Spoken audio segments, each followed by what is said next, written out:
Best Ball Mania 3 on Underdog Fantasy is 60% full. We have less than a month until the NFL season gets here, which means we have less than a month to round out our BBM teams. I've got 90 in myself. We're going to figure out today how to polish up those remaining 60, polish up however many left you have to do, and strategize around some of the risers, fallers, stacks, and everything about Best Ball Mania 3.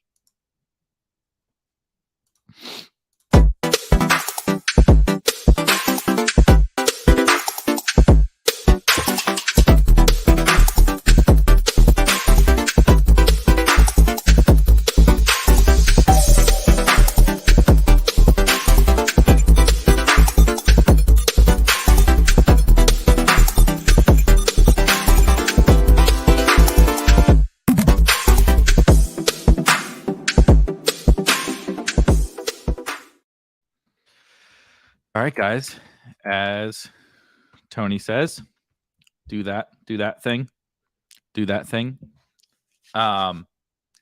Couple of quick housekeeping items before we get into the Best Ball Mania 3 discussion. I am posting tonight the Best Ball Mania 3 playbook. So if you're a subscriber on Spike Week, you will get the Best Ball Mania 3 playbook tonight. So we will talk through some of those things, not everything. Some of those things we will talk through today. And the big dog, if you're interested in drafting in the big dog on Underdog, that will be out tomorrow. So tons of different playbooks, tons of content and everything coming out. Also, non-Underdog related, but if you have not seen another company within the best ball space called Drafters Fantasy has their best ball championship, which is going to have by far the most overlay of any tournament in all of best ball this summer. I'm not sure if it's even going to get to 75 or 80% full, and it is cumulative scoring, a $20 entry fee. There's 55,000 possible entrants. But I think it's not going to come anywhere close to filling, I don't think. And for anyone that's not aware, the prize pool is guaranteed. So if they only get 30,000 people that enter into that tournament, they still have to pay out the entire $1 million prize pool, just as if 55,000 people entered it. If you use promo code SPIKE or you hit the link in the description for Drafters, you can get a free entry into that tournament by depositing just $10. I've mentioned it a few different times. It is my favorite promo kind of going across the industry. So if you're kind of trying to decide, which is something we're going to talk about today with Best Ball Mania 3, how to navigate this final month, there is a contest out there that I think is very advantageous for all of us to draft into, because I just don't see how it's going to get anywhere close to filling. And so promo code SPIKE, deposit just $10 and you'll get a free entry into that tournament. Wanted to make sure to bring that one up before we hop into BBM. Vadim, good afternoon. Good afternoon. Yes, thank you, Tony. I am feeling better. It was 2 days of day and a half to 2 days of, when it's like stomach bug type stuff, that's always it's not particularly fun. Took the COVID test and all that fun jazz. And we're feeling a lot negative on the COVID test, by the way. And but we're feeling a lot better.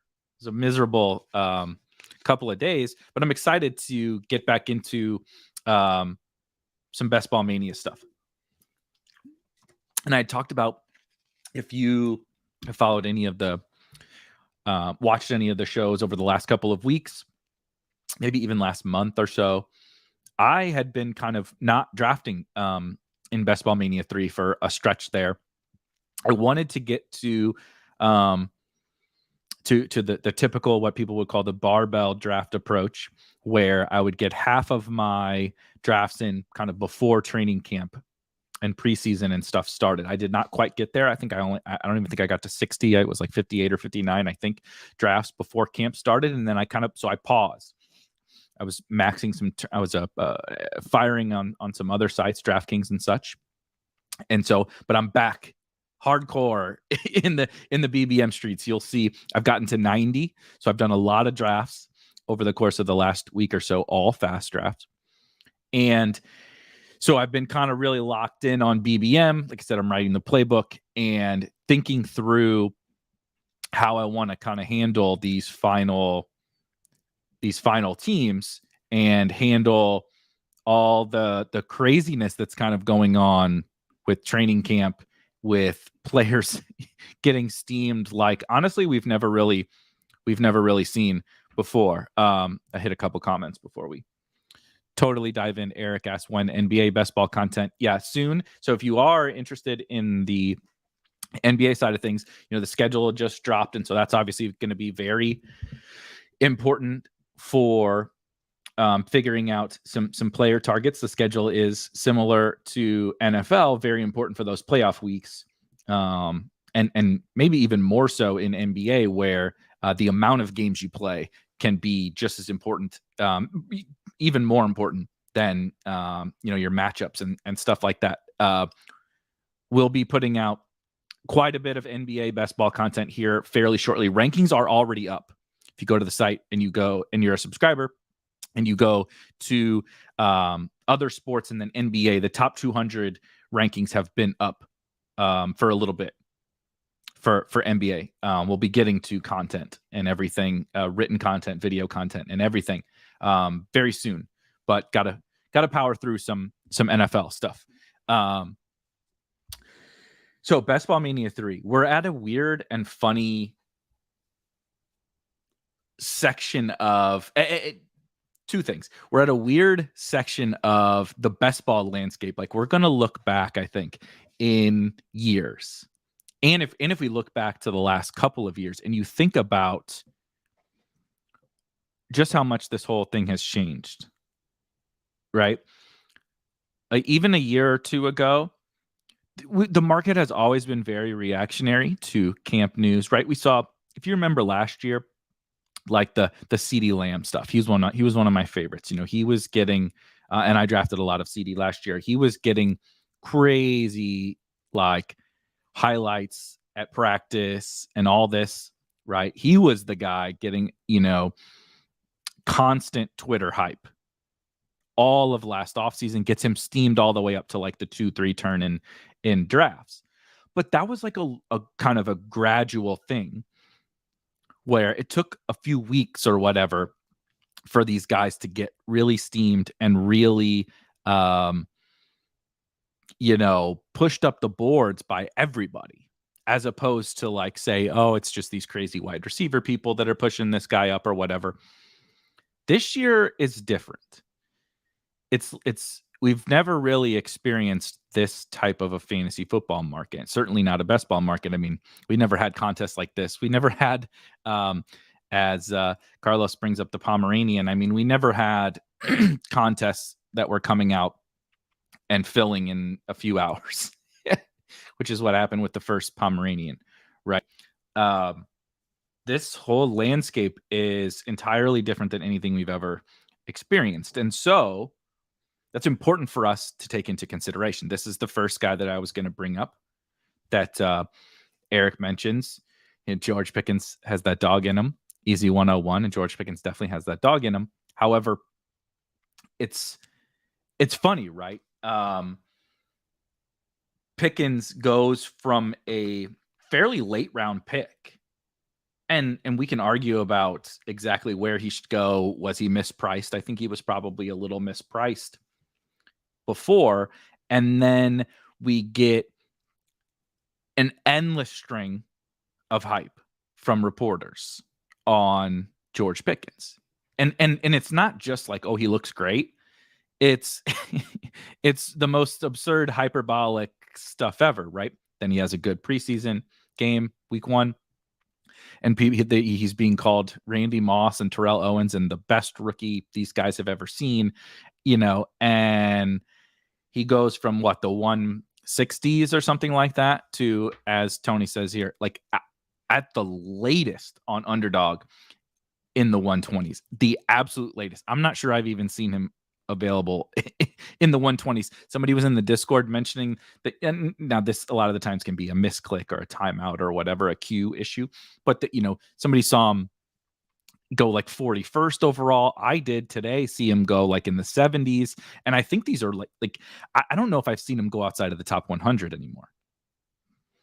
And so the stark nature in which these guys are changing and changing fast, and when you think about it, it makes sense, because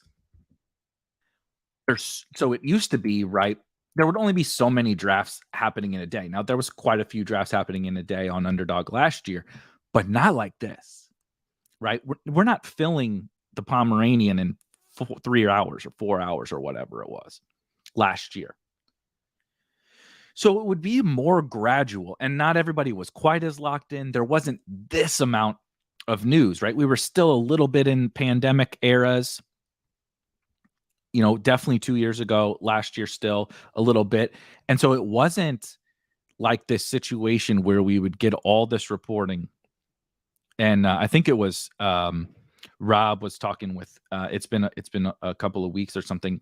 I don't remember if it was Corain or who it was, but that came on the football show on Tuesday nights.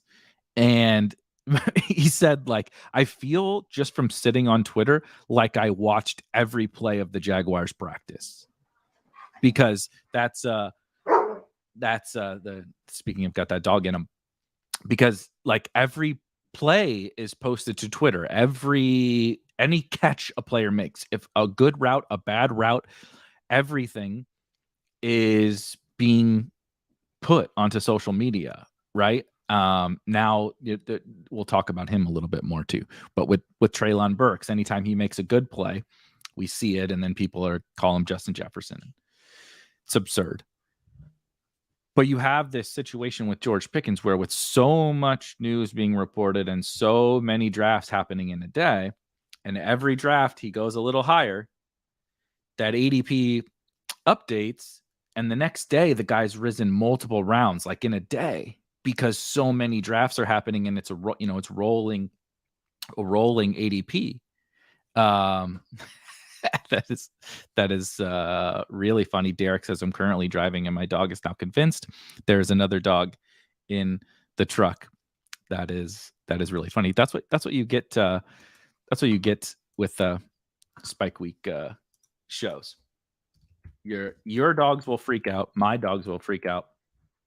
They'll probably wrestle. They're a part of the experience. So if you don't like dogs, tough shit. I had somebody, quick side tangent, non-best ball related. Somebody left or tweeted at me because, my dogs like to play. Okay. This is like their peak energy time. I should probably change the show schedule, but this is what I prefer, this show schedule, even though the dogs lose their shit, but they have energy at this point in the day. One of them like barked or something. Totally normal, just like now. And this guy tweets at me. Apologies if you're watching right now for me calling you out. But he said, it was very nice. Like, really love your content, but can you like make the dogs not bark into the mic? It's painful or something like that. And I was just like, yeah, bud. Let me like, hey, dog who doesn't understand a word of English, at your peak time while I'm on the show with AirPods in and talking to my computer screen, I'll make sure that they never make a peep. They're trained. They're not that fucking trained. If they want to have some fun, I'll let them have some fun. And it makes for more fun of the show. Plus, if people, like I said, if people don't like dogs, you can find a cat show. Somebody probably has a cat or something running around in the background. Exactly.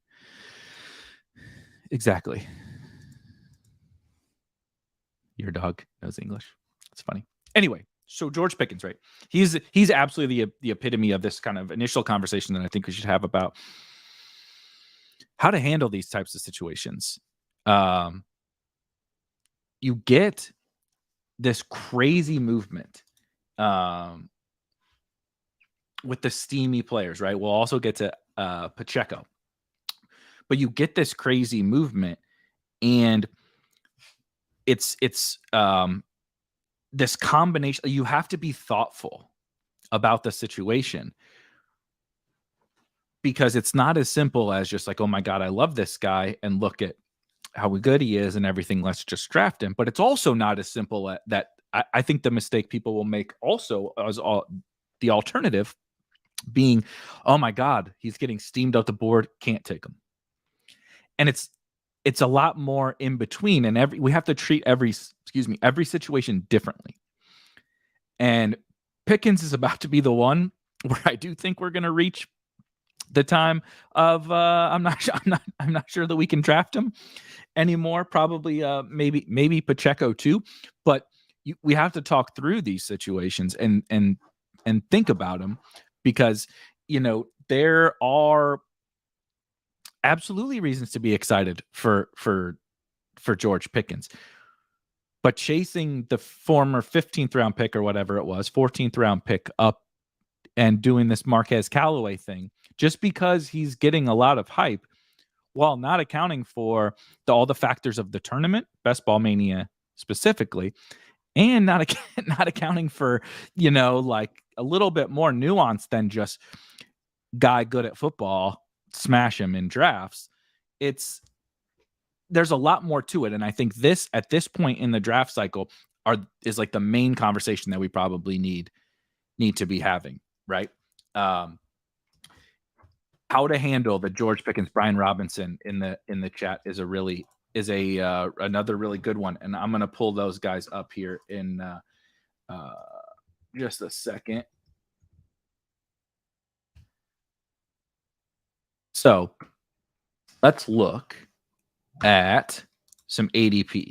So we're going to look through some of these guys and talk through literally like how much of these guys risen, right? Let's talk about these super steamy players. Okay. So if I go to, you can look through tons of different ADP stuff on the site. By particular site, by a round, you can just look for the individual players. You can look at teams, etc. But we also have this. I can look at if you use Underdog 2022 season, this does include the puppies and all that, but it's kind of one ADP set. So Underdog uses the same ADP, Best Ball Mania, puppy, Pomeranian, obviously not Superflex. Superflex would be different. You can see here, 2022 season super. You can't see it on my pop up, but if I went and looked at the Superflex, you'd be able to see it. But you can search a bunch of different players. So that's what we're going to kind of start with, these super steamy players, and think about what do we do with them, right? So Pickens is obviously George Pickens. One. Pacheco. What I do? Doesn't he spell his name differently? How did he spell his first name? Forget how he said. There we go. IAH. Pacheco. Brian Robinson. Who else we got that's gotten super steamed up? He's not a steamy player, but he's a popular player. We can put Burks on there. Looking at the chat. Oh, another guy who I thought was Zamir White has really gotten steamed up. Dobbs. Great call, Danica. Great call. Romeo, Dobbs, Pierce, Damian Pierce, 100%. Damian Pierce. My Lord, he has gotten pricey. Are these all rookies? Yeah. All rookies. The entire group is all rookies. So there's a little, you'll have the first day, if you did not draft on day one of Best Ball Mania 3, you have a little bit of weird quirks because on day one, the rookies did not have ADPs because they loaded like a, they didn't have anything to work off of, basically. Here we go. Let's get a non-rookie on here. Second year player. Also got to get Lance, of course. Julio, gotta rep one for the olds, and then we'll do Julio, but maybe KJ Hamler. KJ. All right. So here's our guys, and we can take a look at ADP. We can kind of check some of them. We'll do some fallers. After this, we'll do some fallers. Damn it, Tolbert. You're right. I can add Tolbert. All these damn rookies. Michael Thomas. Good call. Michael Thomas. Tony Ayuk. How many guys do I got on here? Tolbert. Ooh, Ramondre. That's a good one.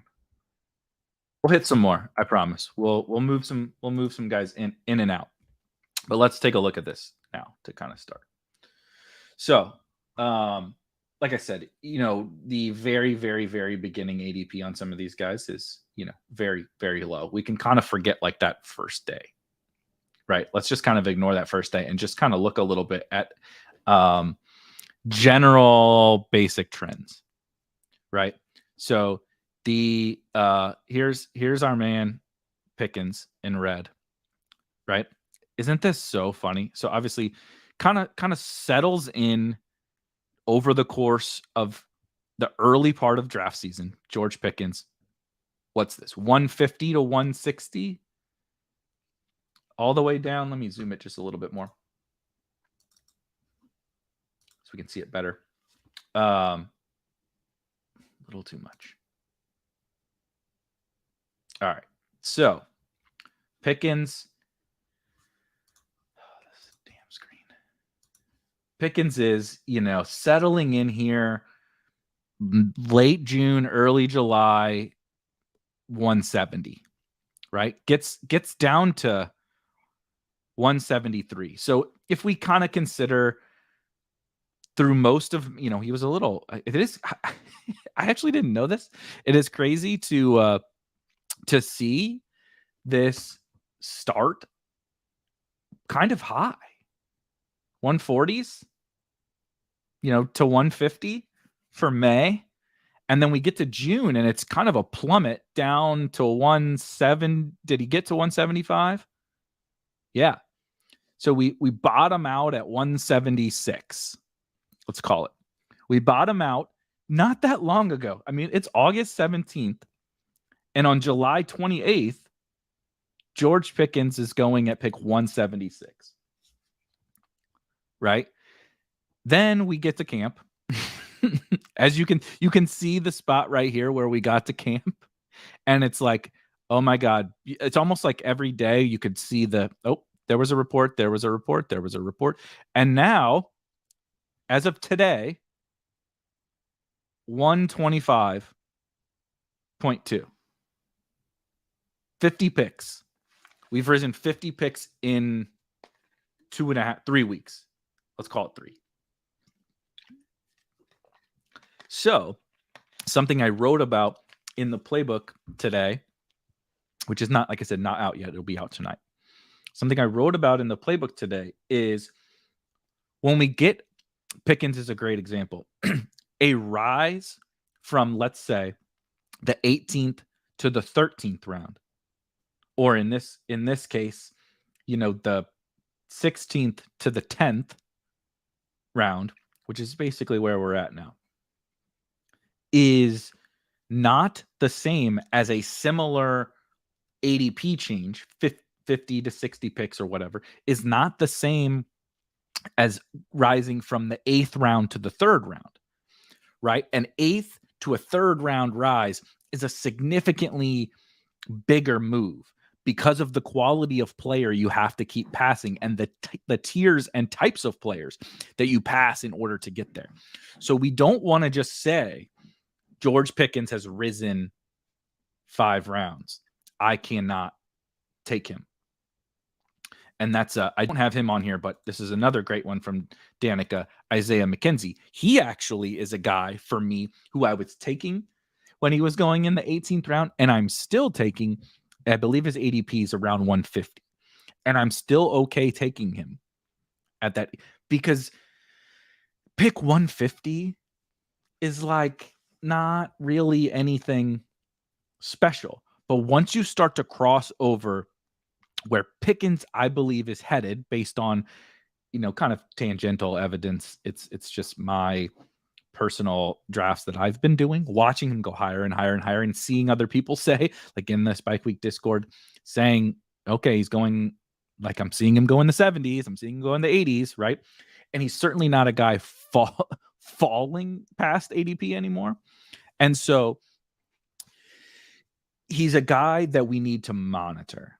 And I think we're soon about to reach the point where it's going to be maybe crazier than Marquez Callaway last year, who went from 18th round to like 7th, 8th round. I think that type of a leap, when, as we said at the top, the entire tournament is about 60% full right now. So 60% of teams, let's call it 50% of teams, were getting Pickens at all these, right? 165 in the 160s or 170s. And now when we cross into the single digit rounds, I think that's when we're going to start to be, let's pump the brakes a little bit on George Pickens, right? Now, maybe he won't keep going that, but that's kind of my prediction. So let's take off Pickens. Let me take off I'm going to take off a couple of these guys and then add some more back in. I do want to point out Julio. Hold on. What color is? Where is Julio? No, don't want to do that. So he's down here. I just got too many names on here. Let's remove Lance. Julio down here in our purple, right? He is a funny one though. No, down here. Where the hell is? Oh, it changed colors on me. Green. So here's Julio. Also pretty funny. Kind of a similar thing. Julio is kind of a similar thing to Pickens, currently going ahead of Pickens. I pick 116. What I will say about Julio is I think he's going to basically kind of level out and probably fall a little bit back here. So it's a perfect example of two guys who've risen about the same amount. Julio was going, 17th, 18th round. Now he goes close to pick 100. I am not personally buying Julio at this price, but it's because my take is just like an anti-Julio and an anti-archetype that Julio is. It doesn't have anything to do actually with his rise, because I think he's kind of leveled out at, let's call it this 11th round or whatever, 10th round, 11th round. And I think it's kind of okay. I think he's probably going to even out here. And okay, so people got Julio in the 17th round, and you're now taking him in the 11th. But there's a lot else that changes throughout this cycle, right? When people were getting Julio in the 17th or 18th round, they were also 100% guaranteed probably have some other whiffs, right, on the team. Something you'll find fairly frequently is the type of people taking Julio Jones were also probably taking Will Fuller. Those types, right? Or, they could have landed on Will Fuller with Julio. They could have landed on Ronald Jones with Julio. I landed on lots of David Bell, who's completely tanked on the opposite, right? Maybe they were taking Deshaun Watson. Though it's kind of like Hayden Winks from Underdog did a great study on people who draft more 0 RB teams typically draft these types of players, archetypes of players more frequently. On the flip side, people that draft more robust teams, right? AJ Green isn't on 0 RB bros teams. Even when the 0 RB bro drafts a robust team, he doesn't take AJ Green. The robust running back bro will take the AJ Green, because that's just kind of how the human brain works when you're, naturally that type of a drafter. So that's how the Julio thing works as well. And I think a lot of other stuff has changed when a guy settles into, beyond pick 100, 120, whatever. I think Julio might fall a little bit here as Pickens rises, as we've seen Jalen Tolbert rise, etc. I think you need to treat each of those situations differently. And that's kind of why we're walking through some of this. Like, who should we keep taking? Who shouldn't we take? And I think Pickens is currently like the most extreme example, where the other thing to consider with Pickens is that he plays for the fucking Steelers, right? Like, if we take a step back and you think about this, Julio is old, and there are concerns with that. Like I said, I personally have concerns with Julio Jones as an individual pick. But this is also still Julio Jones on a Tom Brady Bucs offense, right? So you get Mike Evans already hurt, Chris Godwin coming back from ACL, Russell Gage already hurt, no Gronk, Julio's there with Brady. I can understand why you might be bullish. There's nothing negative to say about the situation for Julio Jones. And we generally know who Julio is. Now, if he hasn't already fallen off the cliff, he's soon to fall off the cliff, because that's just how Father Time works. But we don't really have any concerns about Julio's track record, Julio's general ability, and his situation. George Pickens, on the other hand, is just getting nothing but hype, and I think it's fairly warranted. He looks awesome. If he hadn't gotten hurt at Georgia, who knows what would have happened with his draft stock. But the difference is that this is a rookie on a Kenny Pickett, Mitch Trubisky, Mason Rudolph Steelers team, and like where Deontay goes at the 4-5 turn, and Najee Harris goes at the 1-2 turn, and Claypool's being drafted fairly high, and Pat Freiermuth's being drafted fairly high. I understand generally the player, each individual player in a vacuum, and it shouldn't be about like, oh, this whole offense is either overdrafted or underdrafted. But we're talking about a guy with plenty of target competition on a Mitch Trubisky offense in a really tough division. I think that when we start to compound all those things, we need to think through each one of these situations and be like, okay, it's both how much are you rising, what tiers are you rising through. That's a big one for Pickens, right? Is rising through. He might end up being the highest drafted rookie. If London's already dinged up. If London falls, Burks is falling. Garrett Wilson, he's already surpassed Garrett Wilson. He's coming for Olave and Skyy next, right? And soon he's going to be the highest drafted. And no one is thinking about the situation. They're just thinking about the camp hype.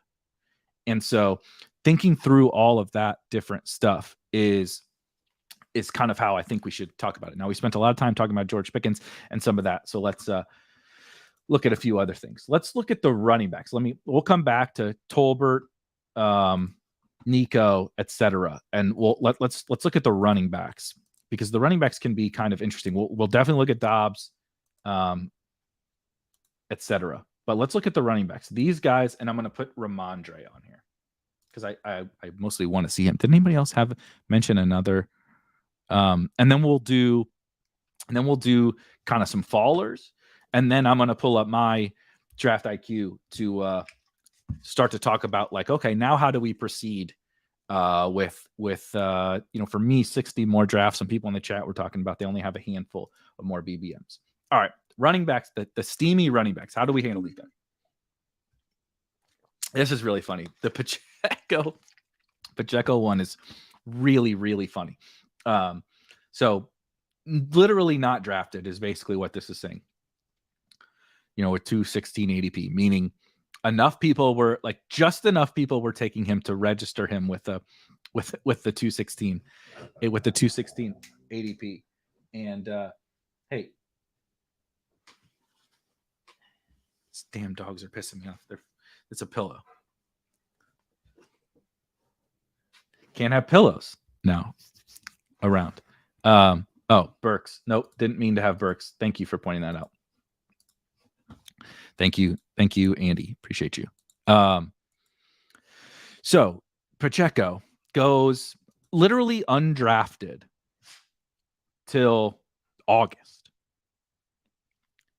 And so that's another interesting variable, right? So George Pickens got picked in every single draft. Julio did not.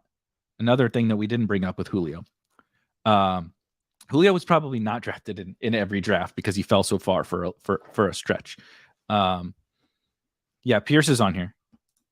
Derek. McKissick, I don't think has risen. I think he's fallen, if anything. But yeah, happy to add. Yep, Pierce is in the thing. So we have Isaiah Pacheco, Brian Robinson, who has gotten the crazy steam here to start the preseason. We'll talk about in a second. Zamir White, similar. Damian Pierce, crazy hype lately, and then Ramondre has been a little bit more of hype, as you can see here with his blue line, has just been like this steady rise over the course of the entire summer, where these other guys are like kind of just late rocket ships. Okay, so we have Pacheco, who is kind of his own beast within this little space, and I do think we have to treat him differently. And again, it is a combination of these variables. He wasn't being drafted for the longest time, so that's a pro for taking him. If he wasn't drafted in 50% of drafts, I'm just using a random number, 40% of drafts. Let's just say that, right? Because I mean, he had an undrafted ADP basically for all summer. We didn't even, he was a 7th round rookie. Like nobody really knew. There's Rojo, there's McKinnon back there late, and then obviously CEH. So nobody really knew. I know there's a few people that probably took him here and there, but yeah, exactly. Have some respect. They're very excited. They go crazy at random times too. They were laying down like sleeping just a second ago, and then I don't know what happens. I guess they're Pacheco fans. So you have this thing where it feels with Pacheco, it feels crazy, right? The guy, you're like, oh my God, he was going in the 18th round here, right? He was going in the 18th round all summer. I can't believe I missed the boat.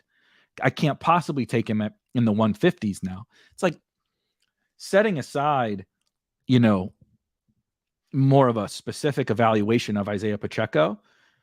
I don't think we should worry that much yet about that ADP. Again, so you take him in the 150s. We gained more information, and he wasn't drafted, right? It's not like the guy was going in the Pickens thing. It's not like the guy that just was going in the 170s all the time, literally drafted at 100% of drafts, and now we're just getting some hype that's pushing him way, way, way, way, way up, like Marquez Callaway last year. Now, I'm not saying George Pickens is Marquez Callaway, but the way he has risen is similar. Pacheco, on the other hand, was like this. Pacheco feels like if someone had told us about Eli Mitchell last year. You know what I mean? I don't think he's going to be that. He could get cut for all I know. But it's a guy.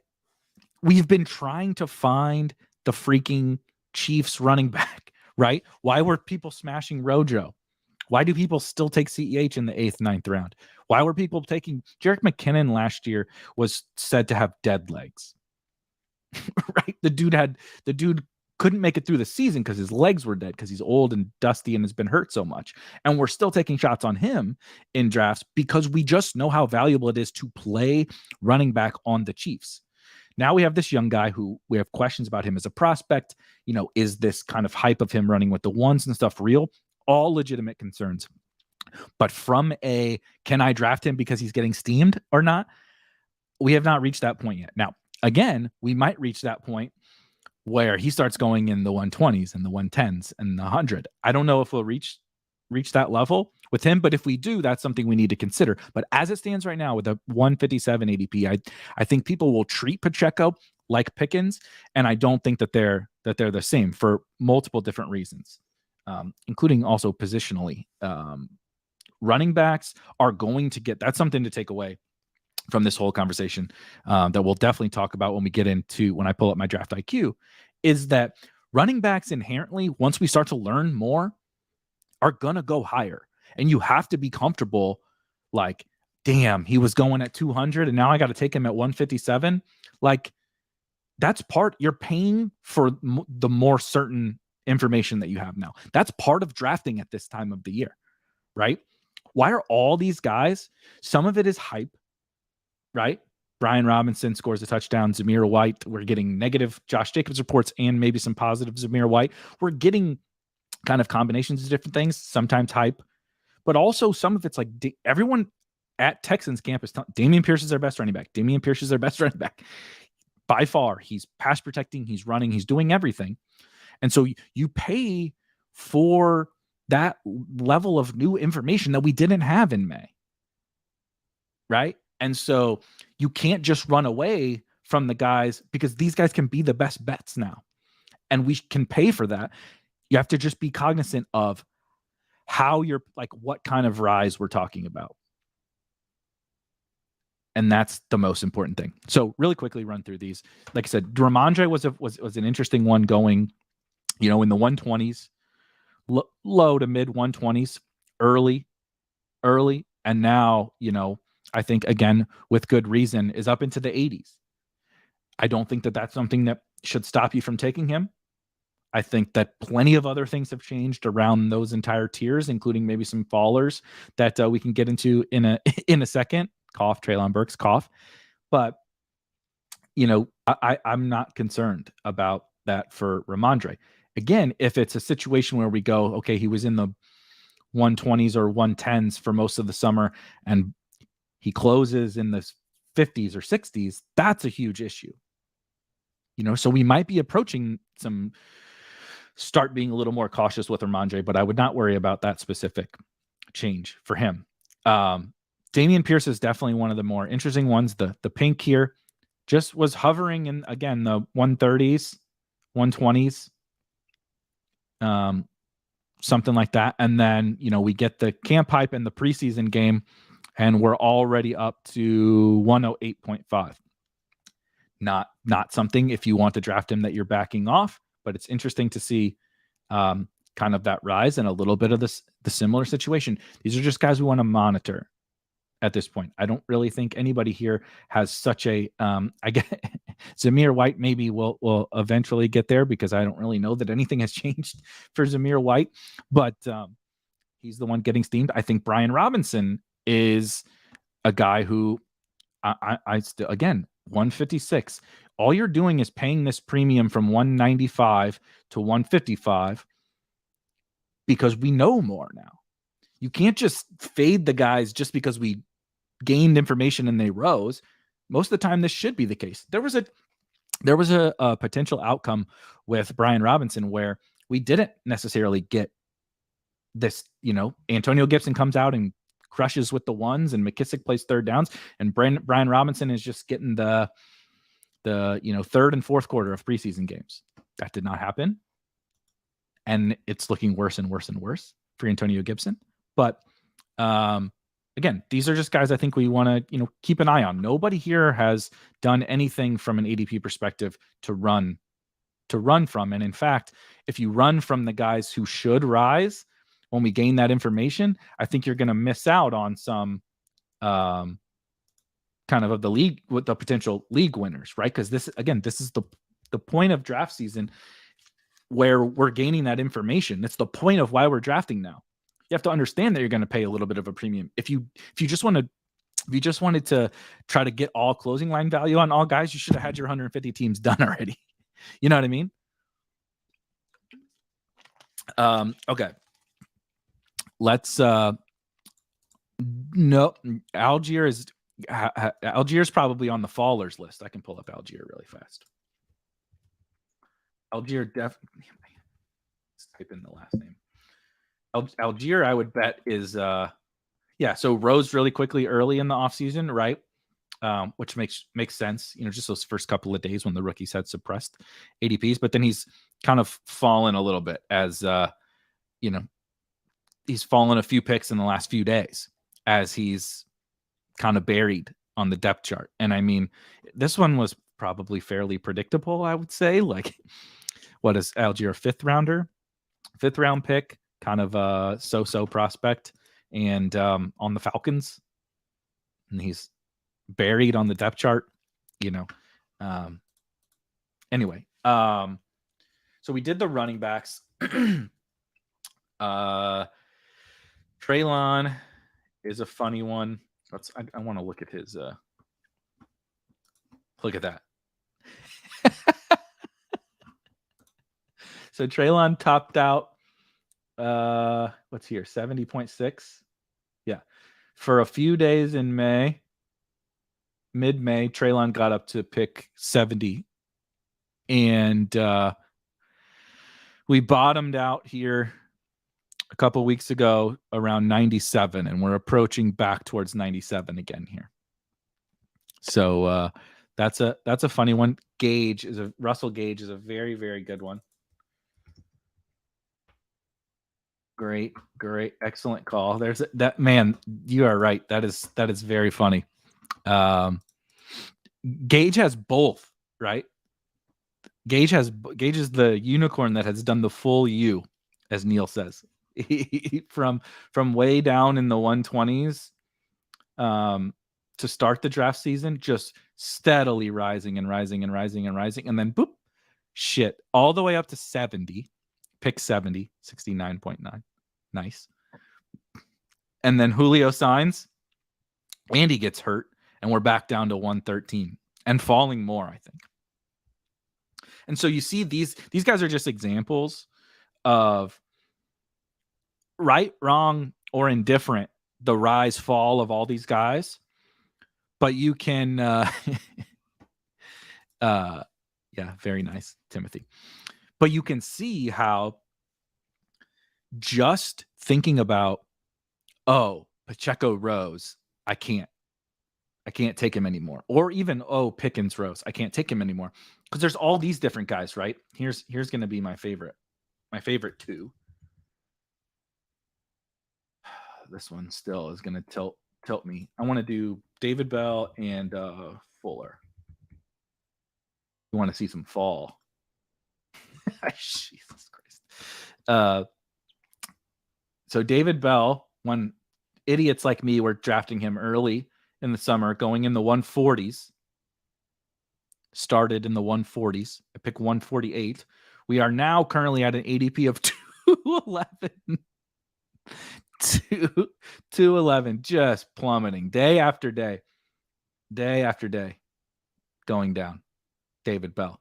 And then Fuller has been Fuller has been the exact same. From the 130s down to 195, in the 190s. So I'm not saying to take David Bell. I'm not saying to take Will Fuller. I'm not saying to take Treylon Burks or Russell Gage, but they're just examples of there are guys at different times throughout the entire cycle that are rising, falling. And then the other one I wanted to bring up, somebody mentioned this, Derek says, which is an excellent point to kind of put a bow on this, is there are also guys like Trey Sermon who nobody was drafting Trey. Absolutely nobody was drafting Trey Sermon early in the offseason, right? They draft Tyrion Davis-Price. We know Eli Mitchell was the guy last year. And Trey Sermon, we've just is he going to get cut? Nobody's drafting him. Now, look at this. Look at that. So I guess technically he was kind of getting drafted literally maybe the first day or something. Or actually he wasn't. And it was just a steady drop off for a couple days here. There was a couple people in all of drafts in mid-May that took Trey Sermon. And then he went down to undrafted, totally undrafted. And now look, we got Trey Sermon is getting work with the ones. We got Kyle Shanahan talking about how jacked he is and how in shape he is, getting work in the preseason game. And then now we're at ADP 205, which is not a big deal, but from undrafted to more of a 17th, 18th round pick. And so we get guys like Trey Sermon that pop up. We might get, hopefully, fingers crossed, get some news about, say, a Steelers backup. Is it Jaylen Warren? Is it Benny Snell? Is it Anthony McFarland? I'm trying to think of, the Falcons. You guys are kind of talking about the Falcons. There are Falcons. Damian Williams isn't getting drafted. Quadri Allison isn't getting drafted. So there are those guys that you can kind of offset, right? With, okay, I took Pacheco. in the 15th round now, 14th round. And that feels gross because he used to be going there, but now I just loop around. I'm like, okay, well, now maybe I'll get my Russell Gage exposure. Now maybe I'll get my Treylon Burks exposure, and then I'll mix through Trace. Now I'm going to take Trey Sermon back there because he wasn't getting drafted, right? And there's different ways to play this, and all these different variables, things are moving around, shifting around because we're gaining more information. Trey Sermon's an awesome example. I appreciate Derek you bringing him up. Yeah, Jeff Wilson gets drafted. Oh, Rojo, you're right. The other Eric B mentions Rojo. How could I forget? How could I forget Rojo? Ronald Jones. Let's look at this one. Good Lord. That is a fall. That is a fall from grace. We topped out. Rojo just hovered all summer in the mid to late 120s. Right? Goes up a little bit in July into the around 120, pick 120. And as everybody knows, it has not gone well for Rojo in camp. And we just saw from, what day is this? July, basically very end of July 31st. From July 31st, we go from pick 125 to 17 days later, 50 picks of ADP on Rojo. And so, I'm not taking him, but if you wanted to say, okay, now's my, let's fade this market plummet, I'll take Rojo. That offsets now I'm paying for Brian Robinson because I got some certainty on him. And now maybe I'll buy this dip on Rojo. Again, this is not financial advice. This is just talking through examples of ways that the market shifts on all sorts of different kinds of guys when we're gaining new information. Yes. But like the Rojo thing hasn't really changed. We just now got this Pacheco thing that maybe we didn't expect. Yeah. JC says, will you show MVS and Skyy together? Great one. We turn this into some ADP analysis, but I think it's really good to walk through some of these and visually show the most kind of impactful guys in drafts of like what their market evolution has been and how we can handle them. So nothing too crazy with MVS and Skyy. Just a steady incline from pick 120 of MVS up to here where he's sitting at 97. So a couple round rise for MVS, whereas Skyy was kind of funny. Started out, look at this difference.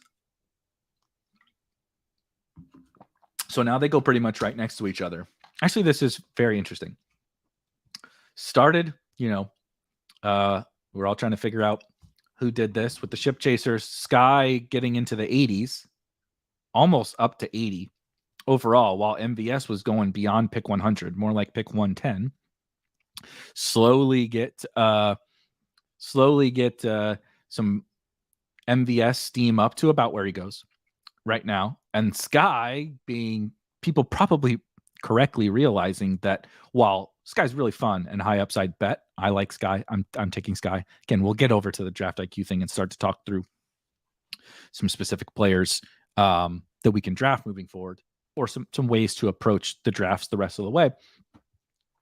But I think Skyy at pick 80 when MVS was going at 120 was a little bit ridiculous. So the market kind of corrects that. Then actually MVS flips Skyy, and now we're getting some more Skyy hype. Granted, he got hurt, but and then Skyy kind of flips him. But now this is, is it exactly right? I don't know, but it's kind of funny to see that evolution, right? Skyy way higher. They actually kind of flip for a couple weeks, and then now I think we've settled in. I do think both these guys probably end up higher than this by the end of draft season, but generally speaking, I think this kind of a gap and such is about correct. Cheers, Quan. Appreciate you. I'm feeling much better. You can ask my wife. It wasn't a very enjoyable 48 hours. Quan says, I think the order of running backs rolled out in the dress rehearsal / preseason game is a signal, not noise, because seniority typically rules in most orgs. Yeah, it's definitely a balancing act when it comes to the preseason usage and such, right? You want to think about the signal. You want to take these things into account. Like the Rojo thing, it is a big deal. It's also not the end. It's also not like camp isn't over. They've only had one preseason game. Rojo can still earn, McKinnon could get cut, or they could keep all 4 backs. And CEH isn't exactly someone that has earned any real right to touches either. And so, this thing isn't over for someone like Rojo, right? It's certainly not over for Treylon Burks. It's not even over for David Bell or Will Fuller. Who knows? It might be over for Will Fuller, but it's up to all of us to kind of balance all this shit. And there's no really right or wrong answer, despite what probably some people will tell you is that, if I kind of like Isaiah Pacheco, I think I'm not sure that that's the consensus. Like I'm comfortable taking him where he goes right now, given the new information that we have. I wish I would have taken some shots a long time ago on this, but there was no way for me to know, right? That's the point of drafting throughout the entire offseason is I have some teams from early on that have some, that have the David Bells, but I also got other guys much cheaper, like MVS we see here, right? Like Trey Lance, etc. I got guys at good values then. I also have some shitty picks on those teams, and you just kind of hope it all works out over the course of the summer. And then now I am taking Trey Sermon. I am taking some Pacheco. I actually wasn't super high on Brian Robinson. I did try to smash him in a bunch of drafts that day when we instantly saw him, playing with the ones, getting goal line touches, etc. over Gibson. But like, I think it's okay to take Brian Robinson at this new cost. I think it's okay to do those things. We just have to be smart about, like, I don't want to take I don't want my entire roster to be Brian Robinson and Isaiah Pacheco and George Pickens and I don't want it to be every single one, and Zamir White, etc. Yeah, Sean says, are we buying the dip on Gage? I'll be honest with you, I am. I am buying the dip on Gage. I think it's the perfect time to get, even if you're like an anti Russell Gage guy. I think that's more of a kind of like traditional season long managed type of perspective. Like I am never going to draft Russell Gage like in my home league, ever. Never. It's not going to happen. I'm never going to feel comfortable starting him. He's not good enough to like blow the roof off of, a fantasy league. But in best ball, this game is different. He is a decent target earner. He is on the Bucks. Brady did, recruit him and bring him in. I think he's a pretty decent football player, and everyone on the Bucks that's decent smashes. And so at this new cost, I'm happy to just let the chips fall where they may. Right? Everybody on the Bucks smashed last year, except Gio Bernard. That son of a bitch. What a bunch of bags of Gio I held last year. But everybody smashed. The highest scoring regular season team had Brady, Lenny, Gronk, Evans, and Godwin, I think. All on it. He can support these guys. Gronk is not there. And so I'm not some Russell Gage stan, but I think I would want, if I'm going to draft any of him ever, I would want to do that now. And it's a perfect example of like, okay, you took Isaiah Pacheco 3 rounds before, you took him at pick 155 or whatever now, but you got Russell Gage at pick 130. So there's all these different ways to play this thing. And that's how we should be thinking through going into each draft. Right? Let me pull up my DraftIQ really quick, because we can start to talk through some of these players. So, like I mentioned, I am 90 teams in here. You see 90 Best Ball Mania teams. I'm going to go over to the exposure tab first, and you can kind of see a little bit of my quick overview. Unsurprisingly, it is kind of funny. We just talked about MVS, but I'm feeling pretty good about where I stand on all of kind of my highest exposure players, right? So if you know me, you know that I'm a massive Gabe Davis stan, and I think that his current price is still kind of a bargain. So I'm drafting him for sure. MVS is also a great example. Not I'm saying similar to Russell Gage. I don't mean like in their play style or whatever, because obviously they're like couldn't be more different in their play style and how they win on an NFL field and how they score fantasy points. But also another perfect example, like we're gonna get to my home league drafts and stuff, and I'm not gonna take MVS. I'm never gonna know when to start him. I don't really think he has, I don't think MVS can be a second round pick next year. I mean, I guess technically it's in the range, but it's like such a low probability that it's silly to even consider. But he's the perfect best ball pick. Just catch, like you can't lose, right? If you listen to my favorite phrase from our good friend Ben Gretch at Yards Per Gretch on Twitter, coined a small miss, a big hit, small miss, right? Small miss, big win player. MVS, like just by the type of player that he is, and he's playing with Patrick Mahomes, is like almost can't fail. Pick 100 or whatever, like a 9th round pick, catch a few long touchdowns, have a few spike weeks from Patrick Mahomes, smash. Please God, let it be 150-2 in the championship. But like, you just like can't lose on MVS. So another perfect example of like, I want to have a lot of him. And I would never draft him in a managed league because it's not typically how I construct my teams, etc. Cheers to you, Erik. It's an Erik thing, I'm sure. So, but you see here, I feel pretty good about kind of what I've implemented thus far through my 90 teams. Big stand on Gabe Davis, the type of player that I'm trying to take a stand on. MVS similarly. Darrell Henderson is my favorite running back pick in all of drafts.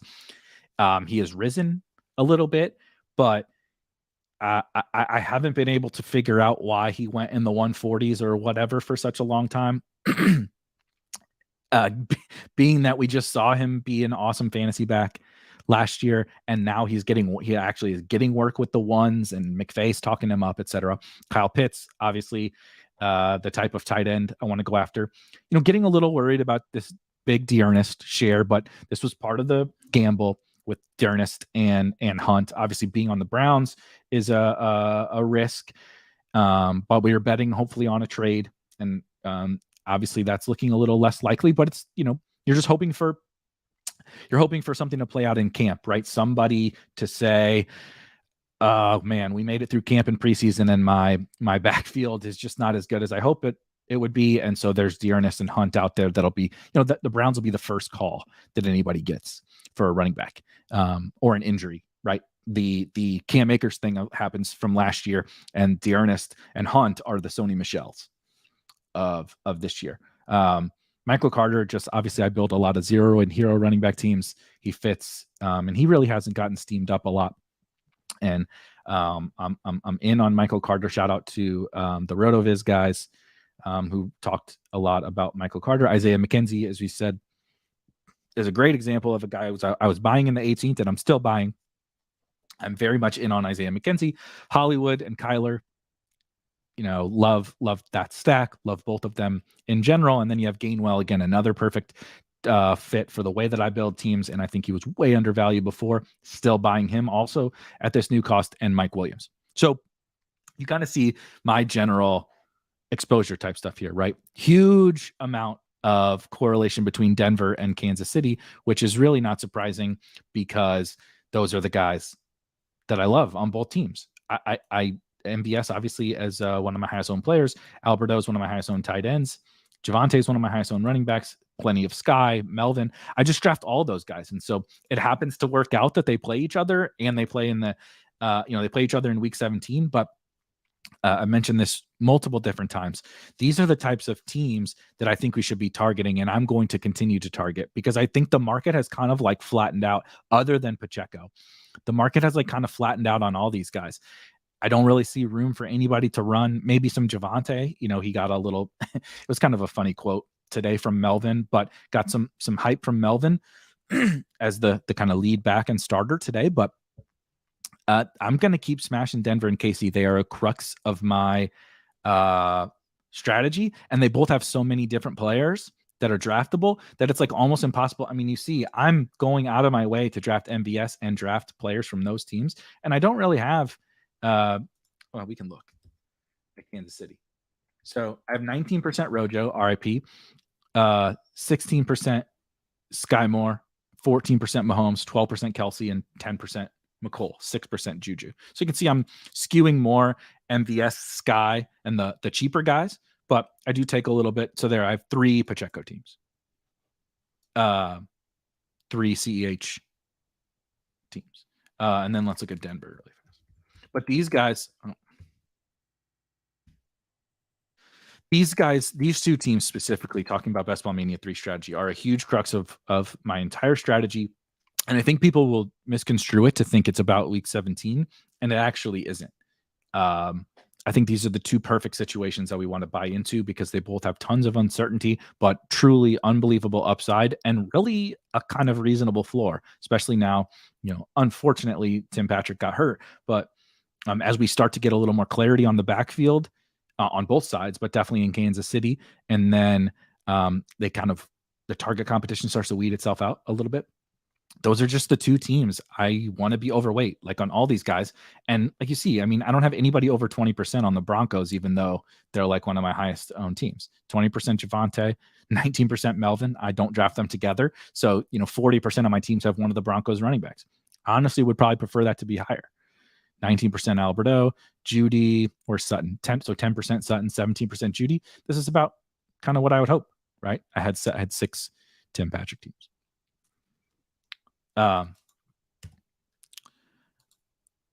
Let me see here. ML says, if Watson gets full year suspension, I bet they trade Hunt. Yeah, I like this take. If Watson plays this year, they keep him in case they make the playoffs. I think that's a totally reasonable way to view things. And so I think that's probably a pretty heavy favorite, actually. If Watson gets the full year, I think it would only make sense for them to be like, okay, look, this ain't the year. Hunt's going to be gone next year anyway. Or if they pay Hunt, which I don't think they're going to do, but like, let's say they were to pay Hunt if Watson gets the whole year, then Dearness is the guy who, is expendable since they drafted Jerome Ford. And Jerome Ford looked unreal in that preseason game, by the way. If they do make a move, Jerome Ford, you talk about BBM3 late draft strategy, I would be taking some Jerome Ford if they move one of those guys. So just in kind of the last X amount of minutes here, I want to talk about okay, I've done 90 drafts. We talked through the risers and fallers. We talked through kind of how to handle a lot of those risers and fallers. Like what do you want to achieve with these drafts for the rest of the cycle? One, a big thing for me that I'm trying to do, huge thing for me.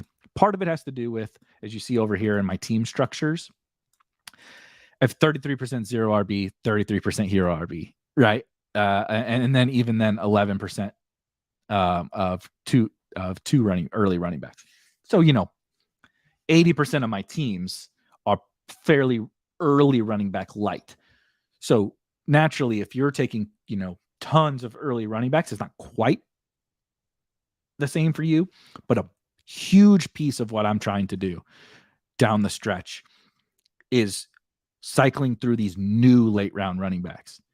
We talked about it with Trey Sermon, but I really think it is like one of the most impactful things we can do here late in drafts.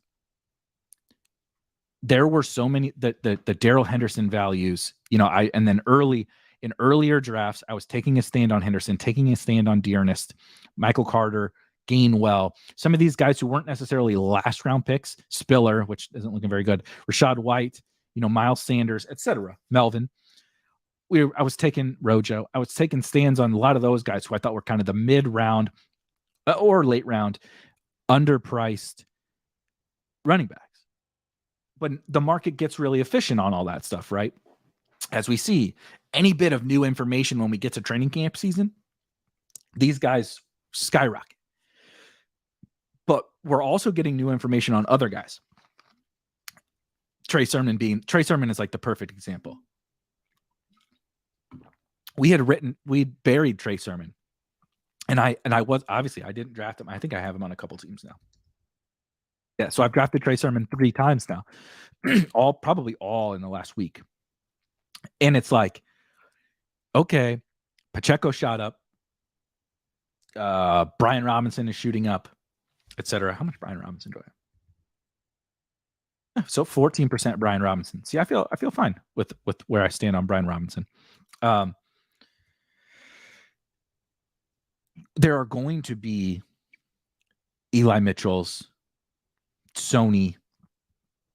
I'm trying to think.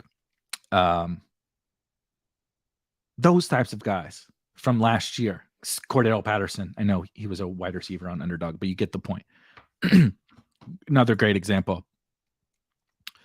Derek says, if Dobbins and Gus continue to have bad reports, Beatty, or if you prefer Mike Davis. Those guys, Trey Sermon.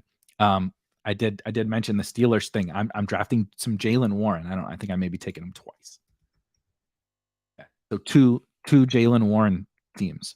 I just want to take new shots on guys as more we get this new information emerging. I didn't have information about Jaylen fucking Warren in May, right? I mean, I know who Jaylen Warren is. He's a beast in college football DFS, by the way. But there was no way for me to know about Jaylen Warren and Isaiah Pacheco as 18th round best ball targets. And there were probably at that point better 18th round best ball targets. Yeah. Or Anthony McFarland, if you prefer Anthony McFarland to Jaylen Warren, right? Or you want to go back to Benny Snell. I don't.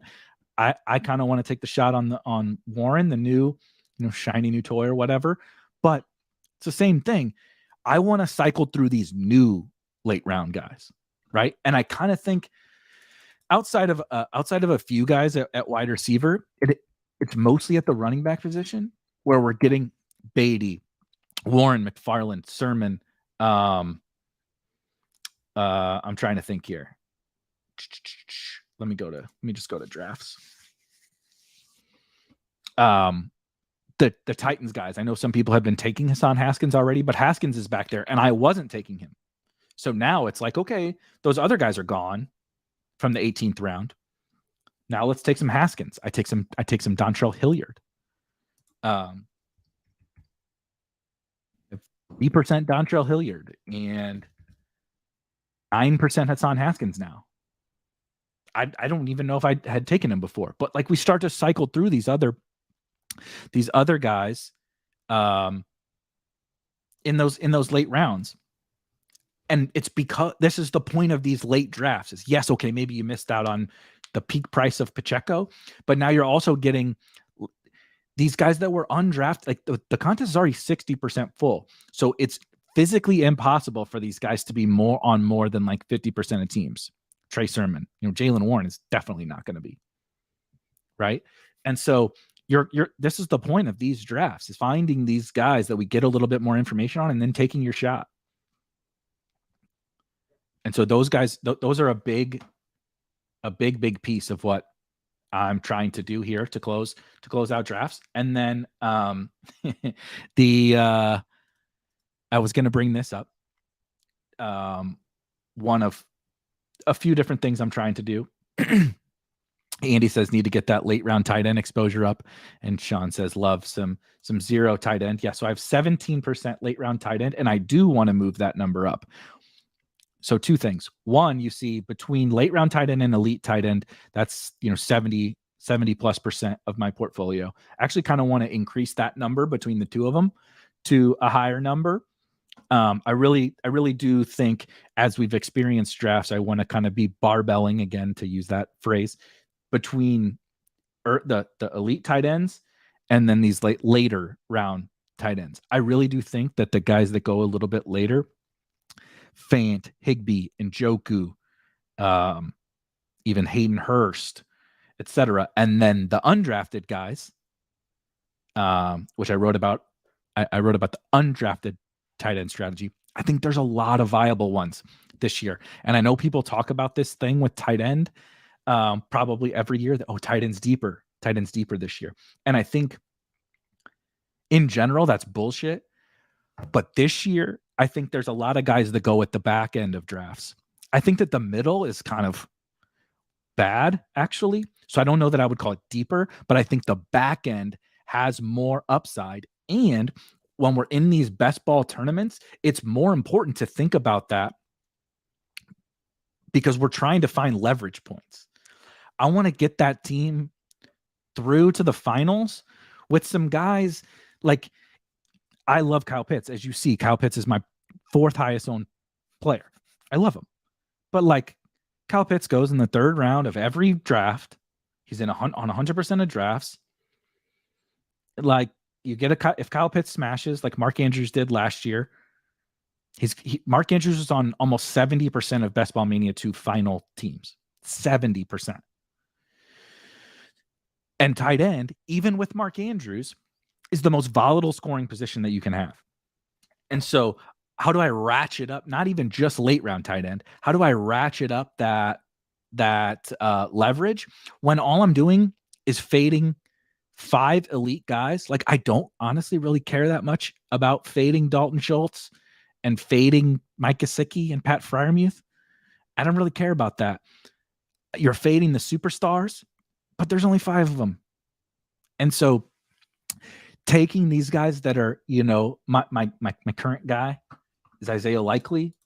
I have 7%, so it's not like I have a lot, right? But I've drafted Isaiah Likely 6 times, and I think that we like Isaiah Likely is going to make the team, which is like first step of any late round pick is like, is he going to make the team? Isaiah Likely is going to make the team, and I think what people have done at the Ravens wide receiver thing is overprojected Rashad Bateman a little bit, probably overprojected Mark Andrews a little bit, but because they got rid of Hollywood, they've said, it's going to be Duvernay, or now Bateman is going to be a smash. And I like Rashad Bateman. I have a little bit. 7 times I've drafted Rashad Bateman. But what I think that the signal was getting rid of Hollywood, not replacing him, but drafting 2 tight ends, Isaiah Likely and Charlie Kolar, and then bringing in Mike Davis and Tyler Beatty. Justice Hill is back. Not all those guys are going to make the team, but I think what they did was show us a signal that they want to get back to kind of the old school Ravens football. Last year, obviously, was mostly injury related, but it didn't work. All the throwing, it didn't work. It was the worst Ravens team we've had in a while. So I think they want to get back to multiple tight end sets and all of that. And so he's just one example. This all 100%. Trey McBride is a 2nd round pick. He just has an old Zach Ertz in front of him, which he could benefit from an injury. Zach Ertz has gotten hurt plenty and he's older, or just over the course of the season, take over for Zach Ertz. He won the Mackey Award and he doesn't get drafted. It's crazy. Lots of guys here you guys have mentioned. Daniel Bellinger, Brevin Jordan, Mo Alley Cox, Austin Hooper. I take Kylan Granson and not Mo Alley Cox. And ML says Baltimore should split Likely out wide. Yeah. So he's from Coastal Carolina, and he's basically just a wide receiver, not a blocker. But that's kind of part of the point is I think I'm functionally right. He's going to be listed as a tight end. He's going to play in line some, of course. But functionally, as a weapon in the offense, I think Likely is really just a wide receiver. And so I get to draft a guy who's functionally a wide receiver on the Ravens that doesn't get picked in best ball drafts. And why can't he be, the biggest beneficiary of Hollywood being gone? Like, Mark Andrews can't really physically earn more targets. Bateman can earn a little bit, But like I like James Prochet a little bit. I'm not really on Devin Duvernay, but Devin Duvernay and Prochet and Tylan Wallace like can't physically earn that many targets, so they got to go somewhere. So anyway, the late round tight end and undrafted tight end thing, I'm trying to ratchet that up, and I'm trying to, like I said, barbell the tight end position generally, just generally speaking. And then the other thing that I'm really trying to do moving forward here is be even more fragile with my roster construction. Like even more, I'm generally pretty fragile as it is, but I want to. That's funny. I want to use this late drafting period to my advantage. The reason to be a little less fragile. I think you still want to be fragile even when you're drafting early, but to be a little less fragile is you get to like some of the late rounds, and like we don't know. We didn't know Trey Sermon was going to be back to being a thing. Some people didn't even know who the fuck Isaiah Pacheco was, right? There's all sorts of these different things. Definitely didn't know about Isaiah Likely, right? We're the mid to late rounds are all so much more certain. And we can use that to our advantage by when I draft a robust team. So I drafted I can pull it up actually, just to use it as an example to show here. Today, I drafted a robust team. CMC, I think I took CMC. Let's find it. 2493. Oh no, not this. I want sorry.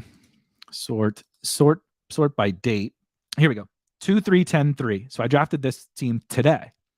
And why did I draft this team this way today?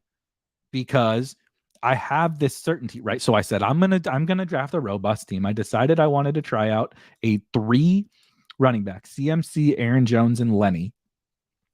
And then now that we're later in the offseason, you see my James Prochet stack. But these are I can just bolt on all these wide receivers. I never have to worry about them getting cut. I kind of have a bunch of certainty, right? Isaiah McKenzie, I took a pick 147. People be like, oh, what do you mean you took him when he moved up? Because I draft that robust team, and now I'm just bolting on all these guys who I feel more confident and comfortable in now than I did before. And I can draft that late round tight end team with Alberto and Higbee, and Fant fell, right? I was kind of going for a 0 tight end team, but then Alberto fell past ADP and Higbee did, and Noah Fant falls to pick 195. And I can't I can't pass that up just because I'm telling myself to take an undrafted guy, right? But you see like Olave and Wilson and Alec Pierce, and I took my guy MVS, and you have Drake London. I just took all these, youthful wide receivers. And I did take Marcus Mariota, who I won't go on a rant about Marcus Mariota, but I am trying to take a lot more. I mean, look at this. My last 3 teams here, I've taken Mariota on all 3 of them, because there's another thing about like the certainty and stuff. I feel more confident now that I should have felt it before, but I feel more confident now that Mariota is going to for sure be the starter.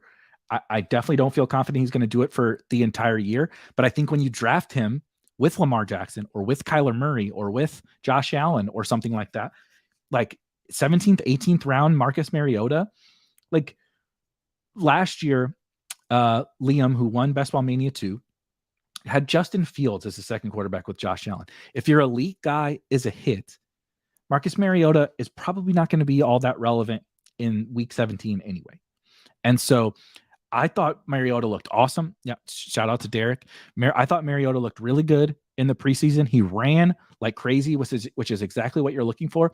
And so if he can just get you a few weeks and help you get to the playoffs and then let Lamar take over, like absolutely, like I'm in for that, so he's a guy who I'm trying to take a little bit more of, but I'm trying to use the certainty that we've gained in the later rounds to my advantage. I'm personally going to draft plenty more 0 running back teams, but start to build through, right? So I was drafting so many 0 and hero running back teams that had all the same guys, right? Darrell Henderson and Kenny Gainwell, Michael Carter, whatever, Ronald Jones. But now I can do all that. Maybe I pay a little bit more of a premium on certain wide receivers, or I pay a little bit more of a premium on Isaiah Pacheco or Brian Robinson or whatever. But now I'm cycling through new teams with those guys, and I'm using that information to my advantage. In May, do you think I have any 0 running back teams with Isaiah Pacheco and Trey Sermon? Of course not. But what if Isaiah Pacheco what if he's the guy you need? Bullshit. But what if Isaiah Pacheco is the starting running back on the Chiefs in week 17 and Trey Sermon's the starting running back on the Niners in week 17?